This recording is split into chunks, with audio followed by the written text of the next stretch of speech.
Madam Chair, Deputy Vice-Chancellor, ladies and gentlemen, it gives me great pleasure to welcome you to the first IMI public lecture of this academic year, and in particular to thank the Bath Digital Festival for helping us promote the event and to link the city's and the university's activities in provoking discussion, entertainment and education on all things digital. I'm going to start with a couple of housekeeping announcements. As with other public lectures we've had, this lecture is being recorded. If anybody objects, it's possible to sit towards the back and the sides of the lecture theatre where you will not be visible to the camera. We'll have time for a few questions at the end of the presentation, and there will be a roving microphone. Please wait until it reaches you so that your question can be recorded as well as the answer. Thank you. The Q&A will also obviously be recorded. Could you please take a moment to check the settings on your mobile phone? And there are emergency exits located at the back of the auditorium and at the front here with the signs. Andrew Blake is currently Research Director at the Alan Turing Institute, based at the British Library next to St Pancras Station in central London. Before joining the Alan Turing Institute in 2015, Andrew was Laboratory Director of Microsoft's Research Lab in Cambridge, where he worked since joining them in 1999 to establish their computer vision group. His undergraduate and graduate studies were in Cambridge and Edinburgh, and moved between mathematics, electrical engineering, and the then called Department of Machine Intelligence and Perception at Edinburgh. He subsequently left Edinburgh for Oxford, where he spent around 12 years. So overall, he has personal experience of working in 3 of the 5 university partners who established the Alan Turing Institute. I'm sure that experience has come in useful. Andrew was elected a Fellow of both the Royal Academy of Engineering and of the Royal Society. He's received numerous medals and prizes, together with honorary degrees from Edinburgh and Sheffield. In 2011, together with other colleagues at Microsoft Research, he received the McRobert Award from the Royal Academy of Engineering for their machine learning contributions to Microsoft's Kinect device for the Xbox console. And I should point out immediately that other motion controllers are also available. Andrew, we're delighted that you've been able to spend today with us in Bath. We've shown you a little of our research capability across those various areas I mentioned. And for your lecture this evening, which has the title Machines That Learn to See and Move. Thank you very much. Thanks.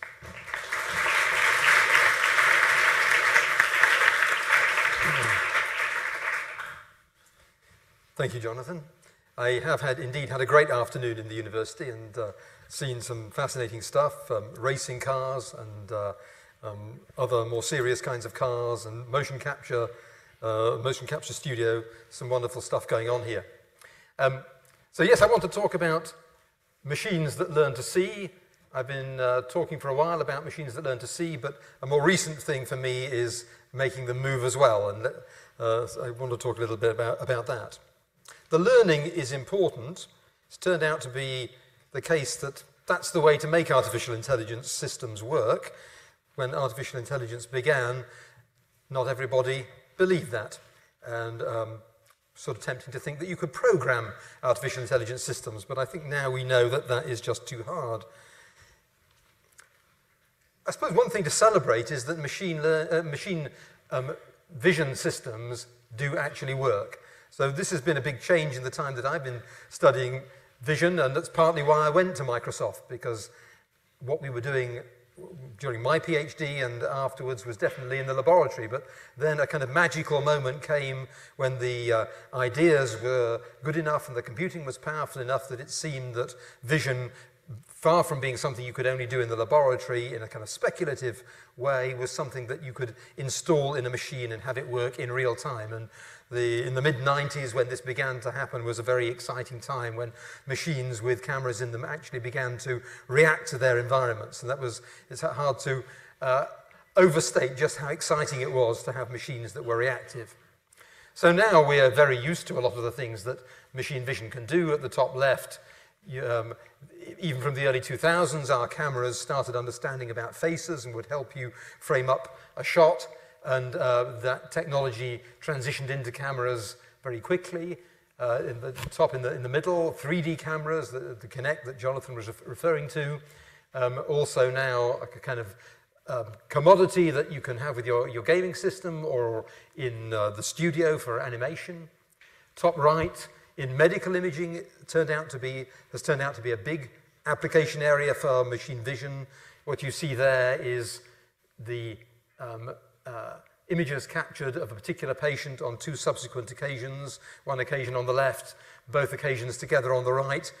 Trouble is, when you go back the second time, you've moved, you're not going to sit in exactly the same place, and anyway, your insides are quite pliable and won't lie down in exactly the same position as they were the first time you went to the hospital. And so there's some non-trivial vision to do to kind of align the 2 views in a way that you can compare before and after, which is what the medics often want to do. Bottom left, something which you probably wouldn't think of as being machine vision at all, but actually this is panorama stitching, and Matthew Brown, who used to be on the faculty here, was one of the big innovators in this area, getting machine vision. I don't know if you remember older cameras that did panorama stitching, you had to kind of traverse the scene very carefully in a kind of orderly fashion. Now it doesn't matter, you can just take a bunch of pictures and the vision system will work out the jigsaw and piece the parts back together and give you an image. And lastly, automatic systems. This is some Mercedes advertising literature that will assist your car, and we'll come back to that a little bit later. Well, when people started thinking about how you might do vision, back in '66, MIT had a student project to kind of solve vision. They'd kind of done a lot of other areas of AI, and they thought that perhaps it might take the whole of July in 1966 for some students to solve the problem of machine vision. At least the simpler parts of it. This is an extract from an MIT AI memo. It's on the web now, so they can't take it away. But there were some harder aspects that they thought might well spill into August. You know, the objects with writing on and more awkward shapes and so on. And it turns out that, you know, 50-odd years later, we are still working pretty hard on this, although now a lot has been done. Why is vision quite so hard? Well, think about a computer program that might want to work out what your hand is doing, something I've worked on a lot. What you want is something like what you see on the right, the outline of the hand. You know, surely the computer is smart enough to work out where the outline of the hand is. It's absolutely obvious to us where the silhouette of the hand is.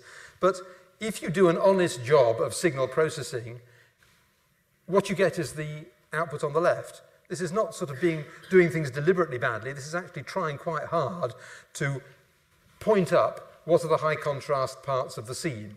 And that on the left is what the camera and the computer together honestly see. And when you look at it, you can't really object. I mean, the stuff that's been picked up is all stuff that's there. There's the wristband on the watch. There's clutter on the table. There are shadows on the hand. Objectively, those things are all there. It's just that our amazing attentional mechanisms in this fantastic supercomputer that we carry around in our crania effortlessly eliminates the distractions and repairs any inadequacies. So what you see on the left is just how ambiguous the scene is. There are lots of elements that the computer might have to consider as candidates for being the outline of the hand, even though you and I know what the answer really is. And this is rather characteristic of vision and indeed natural signals that our perceptual brains can process. Here's a picture from kind of 101 psychology textbook. Some of you will have seen it before, and others of you won't. Some of you will immediately see what it is, and others will be wondering, why is there a lot of scrambled egg on the screen? So, I mean, no, don't say what it is yet, because that will cue the others. So how many people can see what it is? So I won't embarrass the ones who can't by saying who can't see, because that's the complement of that set. But they're there in the audience. Now, for some of you who are suffering because you can't see what it is, I could say dog, and that might... Now, is there anybody who can now see what it is, who couldn't see it before? It's not too embarrassing to admit to that. Yes, there are one or two of those. Dalmatian, maybe. It could be a Dalmatian dog. Does that help anybody else who's not got there yet? And, well, we could help even more. And let's see, there's the nose of the Dalmatian dog is about there, and there's the ear, and there's the front leg, there's the back leg. And has that helped anybody else? Any other perceivers? Now, there's another one that I've got here, which you probably won't have seen. Now, what's... some of you will be suffering again and not able to see what this is. Scrambled egg on a blue background? But some of you probably can see. So we could allow the ones who can see to say what it is. What is it? It's a face, sort of Jesus, yes, sort of evangelist. Evangelist. Okay, so now that probably helped a bunch of others of you to see it that couldn't see it before. Anybody been helped now because of being told what it is? Yes, quite a few. Any still suffering that they can't see it? Oh, it's annoying, isn't it? It's very, well, I can give you one more cue, which is sometimes if you make the picture a bit smaller, somehow it's a bit easier to see. So here's the same picture a bit smaller. Did that help anybody that didn't have it before? Yes, there's some believers. Well, anyway, there's the eye, there's another eye. This is sort of beard round here. There might be one or two of you who still can't do it. There's a lot of ambiguity in this scene, isn't there? And yet somehow our brains can make sense of the ambiguity and piece together a whole percept. Now, what about this video? What's happening in the video? Can anybody see? Hasn't moved yet. It'll move in a minute. Does it look like anything? Person? What's the person doing? On the phone? Let's see what they're up to. Here we are. He's taking a call. Puts the phone down. Listens to his music. It's not a very good video, is it? It's rather blurry. You might be wondering why I didn't bring a better one. Well, I've got good news. I did bring the better one. That one was deliberately messed up by blurring. So there's the better one. Let's see what he's up to. He's having a chat on his shoe. And putting on his cans. The keyboard I think is real, but the mouse is a bit suspect. Actually, the computer doesn't look too good either. Have you noticed? This is inverted bin. But what's the point? The point is that the brain seems to be a kind of hypothesis processing machine. If I give you very impoverished information, like in the first video, your brain is kind of working overtime to sort of work out what could be going on there. You come up with hypotheses which are pretty reasonable, given your background knowledge and so on. But then when higher quality information comes in, your brain is willing to revise those hypotheses and admit that it's wrong. We're of course all very good at that, and come up with a more refined explanation of the scene. So there seems to be some interesting clues going on here about how vision systems need to work. Seems like they need to be able to deal with ambiguity, and so that rather points to the use of probabilities for processing. And so we should expect machines that somehow are processing probabilities. And indeed, Richard Gregory, who is a psychology professor at a university not far from here, does one speak of Bristol University in hushed tones, or is it all very loving and friendly? Usually hushed tones. Bit of rivalry. Yes, okay, well, he was at that university. So he said that he was very keen on this idea that what the brain is doing is generating hypotheses, and almost like having a scientist in your head, dreaming up hypotheses and testing those hypotheses against the evidence that's out in the world. And he was very fond of illusions. If any of you are bold enough to make the pilgrimage to Bristol, you may see this famous cafe wall. Do you know the one I mean? At the bottom of St Michael's Hill in Bristol, where it's actually, honest to goodness, made of square tiles.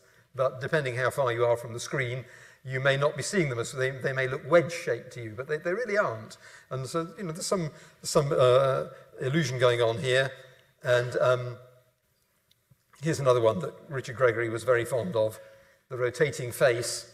And you and I know, with the kind of cognitive bit of our brains, that the sort of inside of that mask must be concave. But it's impossible to tell your brain that. It prefers to see it as convex and going round the wrong way, which is a pretty crazy and extreme hypothesis.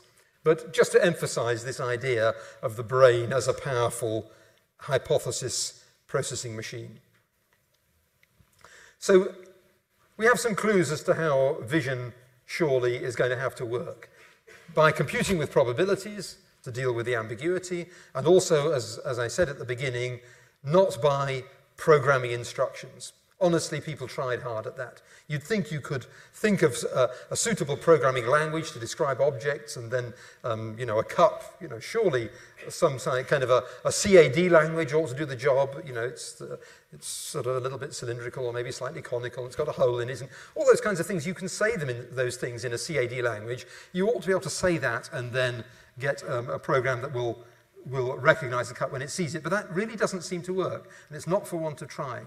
So a much better approach seems to be more like what happens to little humans and little animals, to expose them to a lot of examples of things and write. Of course, the programs must be involved, but the programs need to have a lot of flexibility in them so that they can adapt to a particular object. So programming with probabilities and by learning. But this comes in two different styles, and this is something which absolutely takes us to the kind of forefront of what is happening in artificial intelligence at the moment. So the two styles are empirical detectors and generative models. So the empirical detector, some of you, of course, know a lot about this, and some of you may not be so familiar with it. Assemblies of neural networks, we'll come to this in a moment, but the main thing is that these neural networks are black boxes that receive inputs, do some funny things in multiple stages inside, and produce an interpretation at the end. And looking inside the black box, is what I want to say at this point, is not very informative. You can sort of put your oscilloscope probe at a halfway stage in the black box, and you'll have a hard job understanding what a particular component at that halfway stage is doing. Probably rather like inserting an electrode into the brain. And certainly like putting a probe on an individual transistor somewhere in the middle of your computer. And these empirical detectors are typically trained from large data sets, exploiting the ability of neural networks to learn patterns from large data sets. And of course, it's only the fact that now the internet has brought us such large data sets with interpretations attached, labels, as machine learning people call them, that's made it possible to do the learning. But the alternative is something called the generative model, which has also been, both of these styles have been popular through the kind of 60-year history of artificial intelligence and have tended to kind of alternate with one another. At the moment, it seems to be the era of the empirical detector and the deep neural network. But in other eras, and what I'm wanting to say in this lecture is that we haven't seen the last of them, is the generative model, where the data is explained in terms of a hypothesis in more of a kind of step-by-step way, almost like a model in physics. And if this is not sort of, if you're not getting a very clear mental image from what I'm saying at the moment, we'll have examples that hopefully will make this clear. But the point about generative models is that putting your probe into the middle of the analysis process is much more meaningful than it is for black boxes. So that's sort of, in some ways, a plus, because for many reasons it's good to be able to understand what the intermediate stages of your analytical process are. So first of all, I want to talk a little bit about the first of those paradigms, black box detection, and then come back to generative modeling. So now, I don't know, some people in this audience do maths and others do other things. I've got a little bit of maths in the slide deck, but if you don't do maths, it still won't spoil the story. But for those who do, the black box detector is taking in an image, let's call it I, and has to infer a state, let's call it X. So the image I is simply a pile of pixels with their colors, maybe a million pixels or 10 million pixels with their colors. The state X could be something about the identity of the thing that's in the image. Is it a person? Is it a dog? Is it a tree? And maybe something about where it is in the image. So that's all gets piled into X.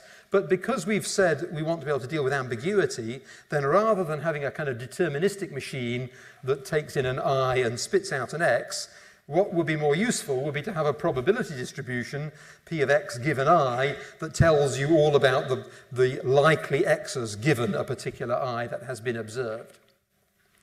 So the black box detector, and deep neural networks in particular, which is the kind of latest instantiation of black box detectors, learn this conditional probability machine, P of X given I, given a lot of examples of the pattern that is to be learned. So an example of that would be the technology that went into those cameras that we talked about before. And so this is a paper from the turn of the millennium, from Mitsubishi Research, where they first surprised people by showing that using a slightly older black box learning technology with a lot of examples of faces and examples of non-faces. Actually, the non-faces are specially chosen to be kind of near-miss non-faces. If you looked quickly, you might think it was a face, but when you look harder, you think, oh no, that's a sort of bit of a gargoyle or a bit of stonework or a cloud that invokes a face.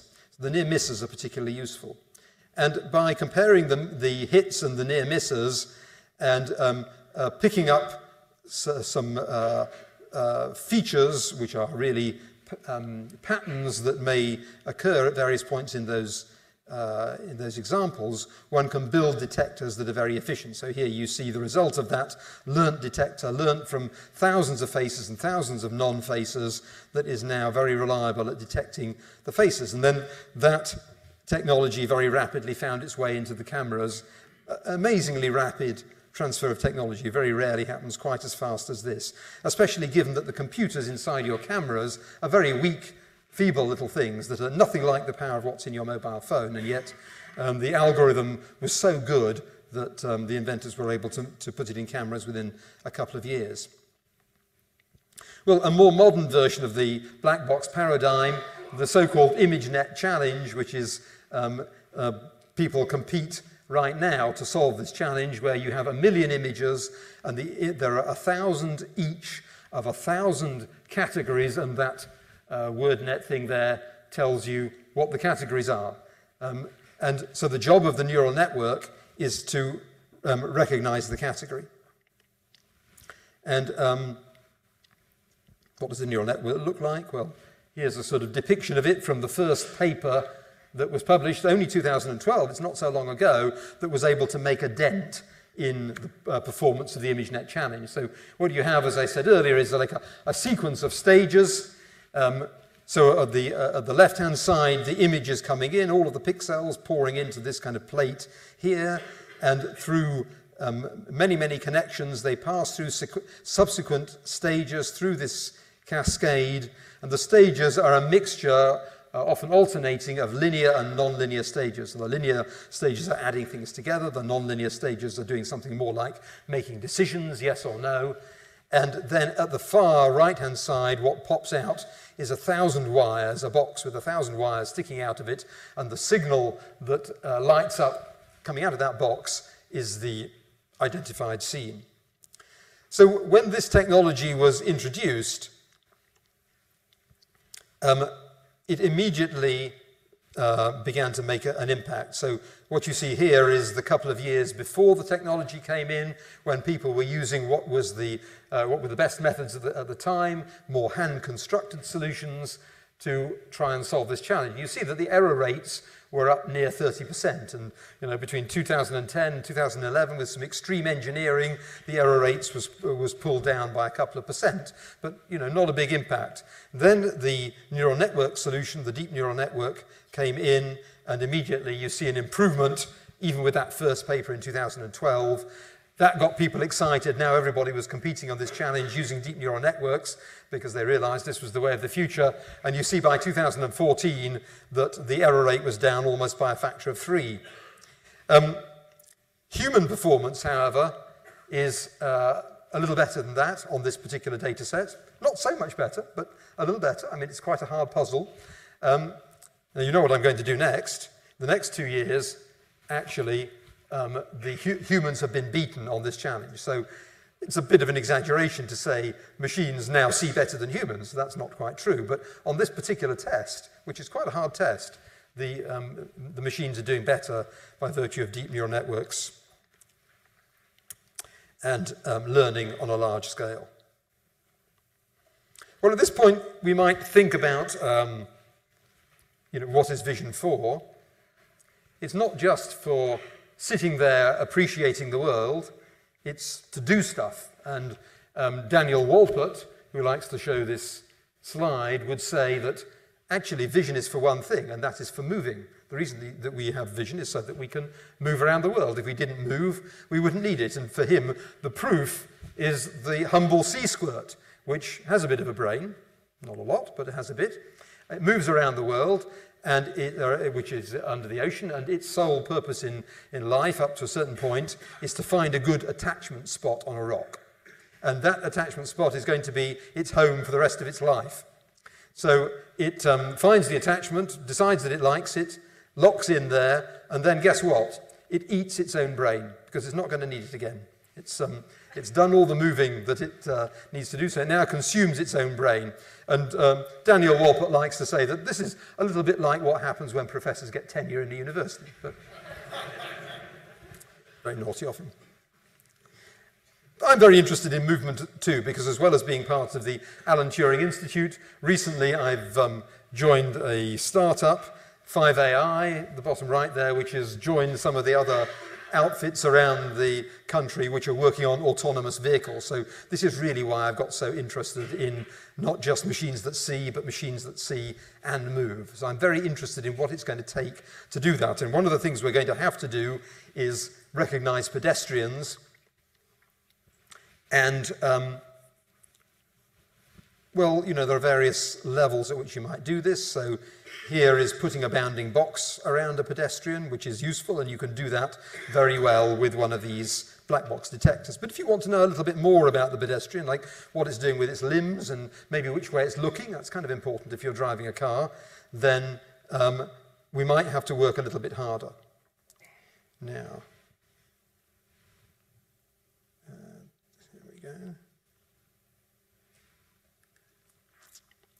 So at this point, I want to think about a slightly different kind of model, the generative model. We thought about black box detectors, the machine that gives you probability of the state given the image input, and now let's think a bit about generative models. So generative models, strangely, go backwards. So you start with the hypothesis, and then you ask the question, if that hypothesis were true, let's say if there was a person in the middle of the scene, what would you see? So the generative model is a conditional probability distribution, because we're still wanting to deal with ambiguity, for what might the image look like given a particular hypothetical object that is in that image. And then having got that somehow, we haven't really said how yet, having got that generative model, this likelihood function here, then one can use Bayes' rule to get back to the thing that the black box gave us, which is the reverse conditional probability of what the interpretation might be given the image.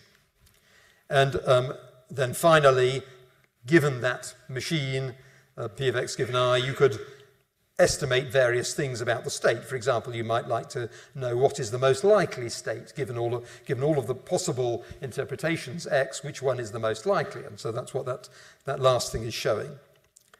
And in a very special case, well, not so special, quite a commonly occurring special case, where one thinks of the image as being generated as some function of the state plus added noise, then the interpretation x, the most likely interpretation, is got effectively by simulation. So this f of x you can think of as being a simulation of the image, what it ought to look like if that hypothesis were true. And then this expression here is the difference between the image you actually saw and the simulation. So now what your estimation machine will try to do is to minimize that difference in order to make the most plausible interpretation. So let me be a little bit more concrete about this. Supposing we wanted to build, as we did in Microsoft, software which would tell you which is the object in a scene and which is the background. Now, this is kind of interesting. You might think, why didn't we make a black box detector to do this? But one of the reasons we can't easily make a black box detector for this task, of pulling out the llama from the scene, is there's so little data. You don't have a whole internet full of images. You've just got that image to learn from, nothing else. So you've got to be incredibly efficient about learning the foreground from the scene. So to do this, it turns out that the black box detector thing isn't going to work, but the generative model might. So let me tell you now what the generative model might look like. So supposing we're in the foreground, then the generative model is a kind of color palette of the typical colors that you might see in the foreground. But whereas if you're in the background, you have a different color palette. And each of these color palettes are represented probabilistically as the range of likely colors given foreground or given background. Here's a picture of those models. And what you see here is all the pixels in the image projected into RGB color space. You can see it's all rather mixed together because that llama was a little bit camouflaged in its background. They were all kind of khaki colors, both the llama and Machu Picchu in the background. And now if we explicitly try to separate those foreground and background colors, you see, well, they do separate a bit, but it's, they're still very intertwined. And so the challenge for us in Microsoft was to build software that would separate those things, and we did that, and I think I can show it to you. Let's see, here we are. This is, okay. You might think this is some experimental version of Office, but no, I'm happy to tell you this is just Office. You can tell it's the real thing because it's complaining I don't have a license. And, okay, my mouse is frozen up for a moment, which is annoying. But you can see it's how to go at doing this. Now I can't move my mouse pointer. The software is incredibly clever, but the mouse is dumb as anything. Oh, it's refusing to move. Oh, there we go. Oh, it's moving again. Good. And, well, okay, that's not too bad. I could say, well, no, I did want the tail, so I'll go and get the tail by painting on it. This is a little bit challenging here. There we go. I haven't painted in the whole tail. I just did a kind of rough brush stroke, and then the inference system that's doing all of that Bayes rule stuff. Now, actually, that bit shouldn't be there. That's actually a piece of a fish that's got stuck to the turtle. So I cross that one out, and now say, okay, that's quite good, quite like that. And now I can move that around, and the text. You've got this in your copy of Office. I strongly recommend you play with it when you get back. So that is using generative modeling. And that, of course, is just on a static image. Some researchers at Oxford, a little while after this, used the same kind of modeling of the color palette given the foreground, the color palette given the background. Those palettes, by the way, have to be learned on the fly. Nobody tells the system what those palettes are. It has to kind of work that out for itself. And they use the same thing to make a very agile movement tracker. This is the same thing, but working in video. You see, she's really throwing herself about a bit. And actually, what's happening really is that she's staying still and the room is twirling about her, as you see on the left. It's pretty impressive stuff. So these models can be very powerful and have this advantage that they didn't need big data to learn them, which is really a very important point. So now you might be thinking, well, why don't we just do generative modeling? Well, when it came to doing the machine learning for the Kinect camera, we did start with generative models. In fact, the engineers already had a rather good generative model that they built, and so we tested it out. And what do you think happened? So here's a chap in front of the 3D camera, the different colors of the different depths that the camera is picking up. And the test chap is moving around, and you see the skeleton there. Got tangled for a moment, but most of the time it's pretty good. A little bit more movement now. A bit of jumping up and down. Oh, skeleton fell off, and oh dear. Doesn't seem to be recovering, and doesn't look like it's going to recover. So that's not so good. There's something good happening there. This analysis by synthesis fitting the generative model, but it's not good enough. And so, you know, That's all very well in the laboratory, or even on the podium at a conference. You can do a demo and the inventor is there driving the demo and knows all the flaws in the system. But if you actually want to sell this to some gamer and they're going to use it without any supervision in their living room, it's still got to work. For example, for this system, to get it started, you'd have to come into the living room like this and stand in a very particular spot to start the thing up. That's not going to fly as a commercial product. And then, you'd have to be quite careful not to throw yourself about too much. Well, the whole point of the Xbox is to throw yourself about too much. So that wouldn't work either. So to cut a long story short, we ended up bolting a black box detector, which at that point was based on decision forests, because deep neural networks hadn't quite been invented, or at least popularized. And we actually were the first, I think, to do the trick, which has now become very popular with deep neural networks, of using the GPU to do the learning. And we did that very early on, and until we did that, we couldn't actually do it, because the learning cycle took a week, and the engineers over in Microsoft head office wouldn't wait a week. They like to build their software every day. So we had to make a system where you could learn within a day. And so this is what we got. We learnt this from 1 million examples of different people of different sizes and shapes doing different things, different configurations, and most of those images were simulated. So again, we were rather early in the game there, learning from simulations, and particularly satisfying that when we started doing it, all the machine learning people told us it wouldn't work. They say, no, you try to simulate perceptual reality, you won't get close enough, and it won't work. And anyway, we didn't have any other way of doing it, so we swallowed hard and tried it, and it did work, for interesting reasons, which I could go into if I had time. Nowadays, let's see if I can make this one go.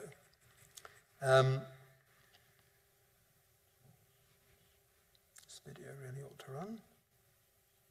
Let's run it.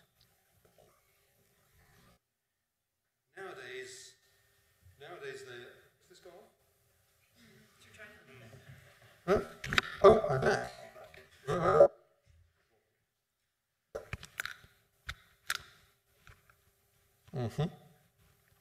This is what they're doing now with the same kinds of generative models. And you see how much detail they've got into this. The hand is even harder to do than the body, because there are so many ways of obscuring parts of the hand with the fingers wrapping around the back.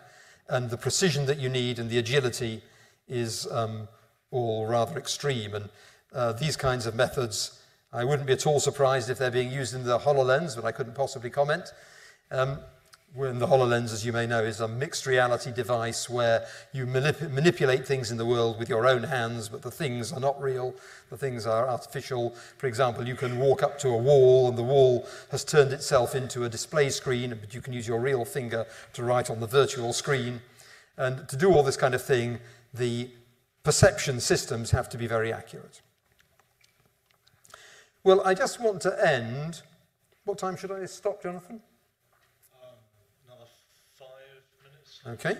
I just want to end by saying a little bit about why I think in the future what's going to happen is, we're in the era of black box detection. We've had 5 years of deep neural networks.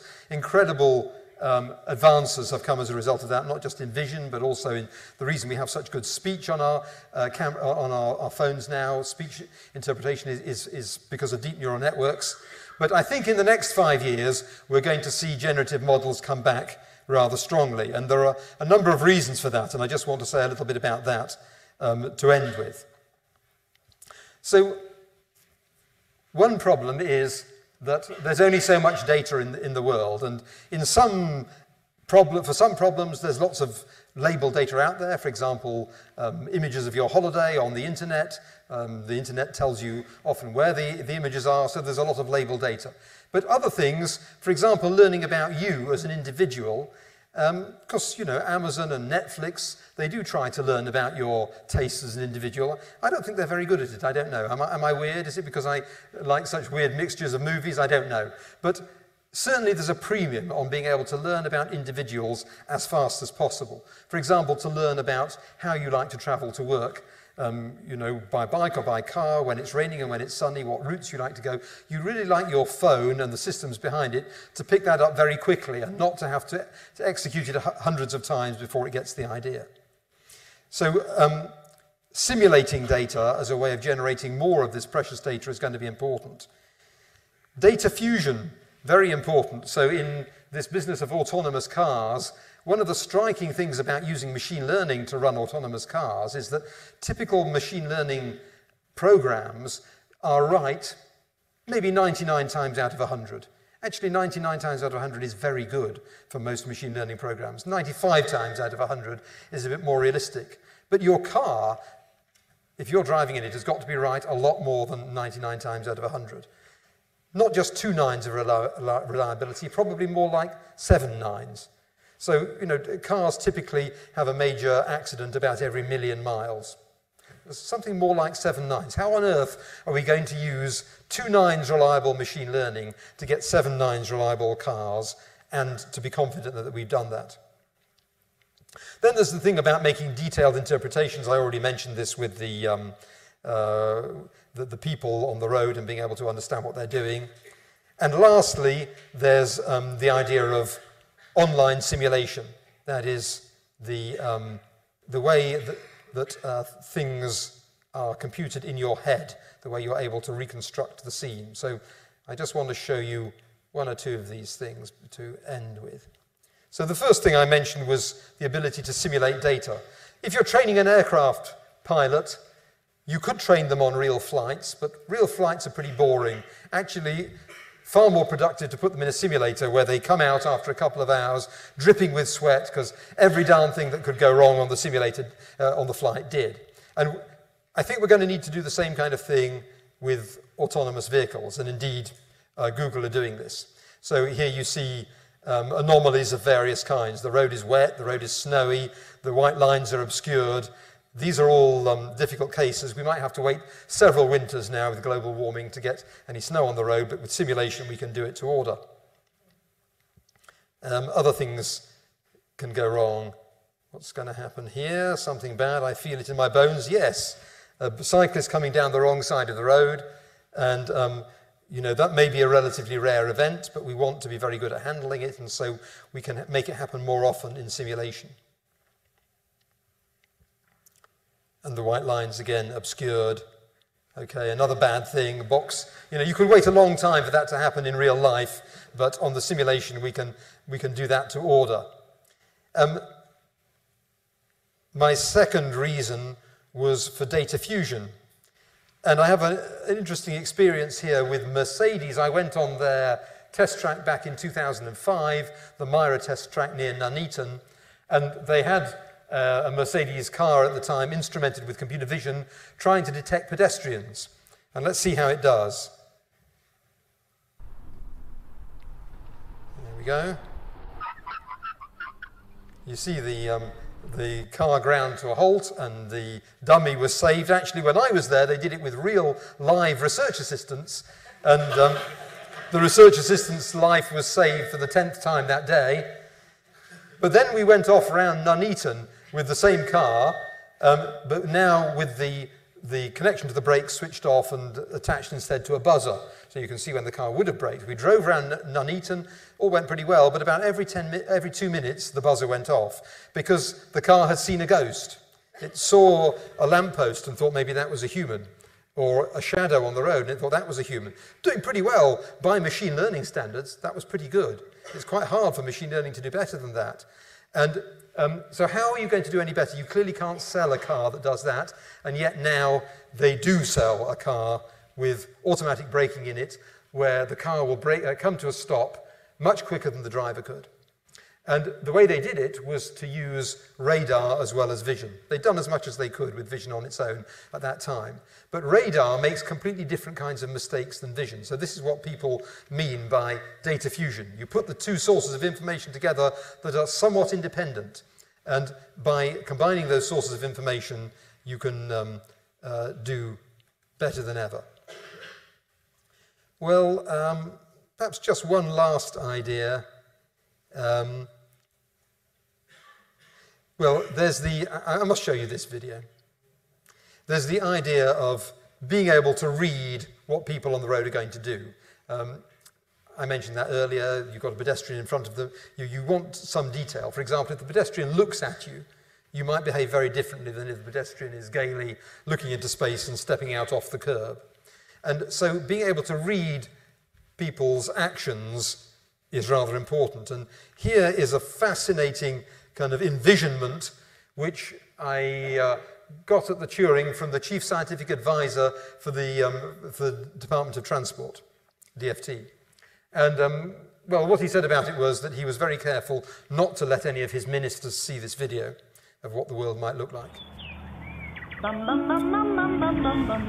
we have autonomous driving. Mr. Sandman, bring me a dream. They're gonna shoot him at all These moving agents are really very good at reading what other people on the road are going to do. It sort of looks more like the Edinburgh Tattoo, if you've been there, the motorcycle cavalcades drive through one another. I don't know if you're excited about a world that looks like that. And, you know, perhaps it's not going to be quite like that, but you see the point. So here we are. I believe generative models are going to come back. We've had fantastic value out of black box detectors, the deep neural networks, but for all of these reasons, I believe we're going to see a lot more activity from generative models over the next few years. And so the cycle of research continues. We've here laid out along this timeline are some of the different technologies that we've seen over the last few decades. And there's a kind of alternation going on between neural network type architectures and these generative models.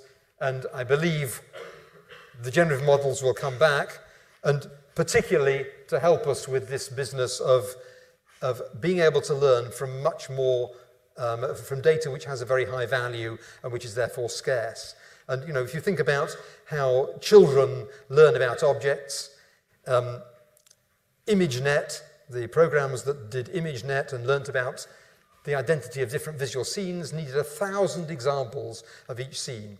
Tell them about something new, and ImageNet asks for 1,000 more examples before it gets the idea. But if you have a little 2-year-old who knows what a car is, and it's seeing its first truck, it doesn't need 1,000 trucks to learn what a truck is. Probably a couple is going to be enough. And at the moment, we don't have those tools in artificial intelligence to learn that quickly and that efficiently from very high-value data. And I believe that's where we're going to see some of the most exciting advances in the near future. Thanks very much.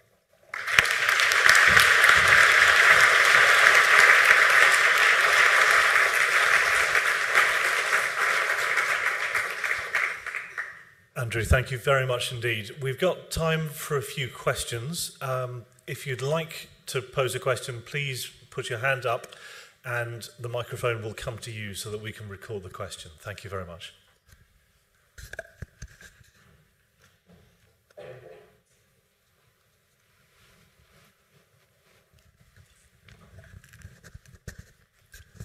Andrew, I was interested in your discussion on data fusion, and I wondered if the synthesis of those two was more logical and than logical or whether there's some combination of the two in there.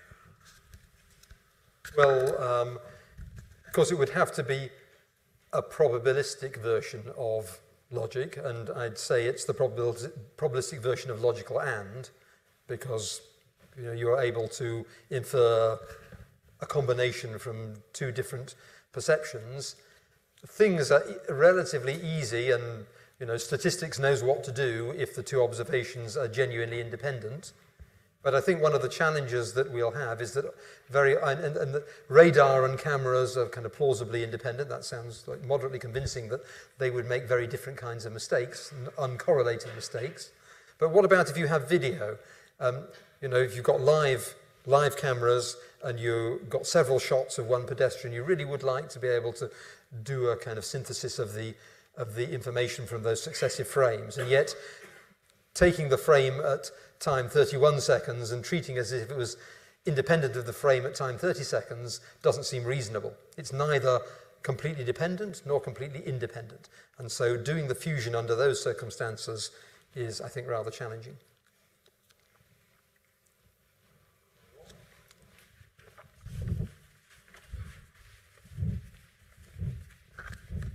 Oh. Oh. Next time.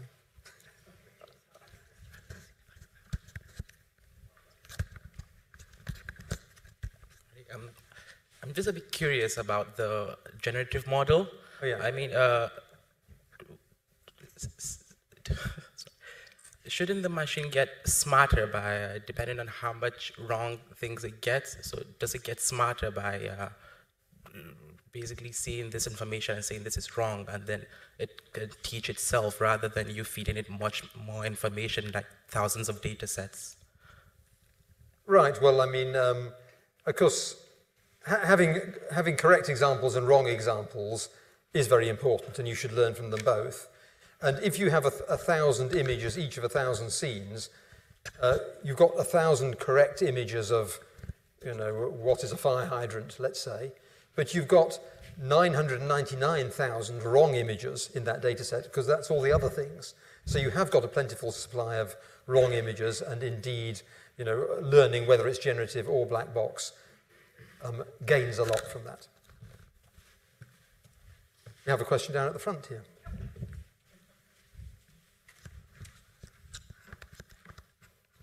Thank you. We are being told that it's not going to be long, and maybe we already do have some models of driverless cars going around. And obviously your work seems to be very vitally important in that. So how near are we? Because I'm quite scared after watching what you've shown us. Well, first of all, I'm confident that the Department for Transport nightmare, which is an unofficial nightmare, no, that's just kind of a joke. But there are different levels of competence of driverless cars, and these have even been sort of formally codified. So you have levels 1 up to 5, where 1 is the more familiar territory of cruise controls, and you know you can have a cruise control for steering, and if you have steering and acceleration together, they call that level 2. So still, you know, reasonably familiar. Level 3 is where you have a car which is kind of capable of driving by itself without you doing anything, but it really wants you to pay attention. You're not allowed to look away. You can't sort of just turn around and read a book. So that's level 3. Google have said that they're a bit dubious about level 3 because they think people will lose concentration, and that actually level 3 is more trouble than it's worth. Well, we'll see how that pans out. Level 4 is where you have complete autonomy. The driver doesn't have to drive. You can read a book, play chess with your fellow passengers, but only in certain areas. So it might be on the motorway. Yes, absolutely, soft walls. But on the motorway, a motorway is a well-engineered environment where things are more predictable. There aren't pedestrians. The white lines are kept in good shape. There are kind of, you know, cat's eyes in profusion and so on. It's a structured environment. So making the autonomous driving work there is a good bet. And I think we'll have that, you know, in the next 3-4 years, that kind of thing. But level 5 is the top of the range, completely autonomous driving, where you didn't even need to learn to drive. You didn't pass the driving test, you have no idea how to drive. In fact, your seat doesn't even face forwards. It's, you know, maybe your level 5 car is a kind of oblong thing with a kind of card table in the middle, and you all just sit around the card table. And, you know, that's the long-term vision. Now, I don't think anybody knows how long it'll be before we get to there, because that really is very demanding on the levels of safety that we'll require. So I think what we'll have is level 4 with the regions of competence getting bigger and bigger, and the kind of confidence of the industry and of the travelling public building up until we get to some point, which I feel it won't be less than 10 years away, but it could be more before we're all saying, oh yes, you don't need to learn to drive anymore. Trying to work out who marginally first. Your presentation is fascinating, and obviously you're focused on the vision. But when we're looking at the system of systems, the convergence of the data provides a real opportunity. If you were to bring in machine-to-machine conversation, get rid of all of the drivers, Is that not allow you to get to level 5 much quicker? If we could get rid of all the other drivers. So it's more a cultural, societal challenge. I don't think it would. You're quite right. If we could have a world completely like the Nightmare video, made of autonomous vehicles, then of course they could talk to one another, they would follow known protocols, they wouldn't do unpredictable things because we have such a good model for them. But we're not going to have that.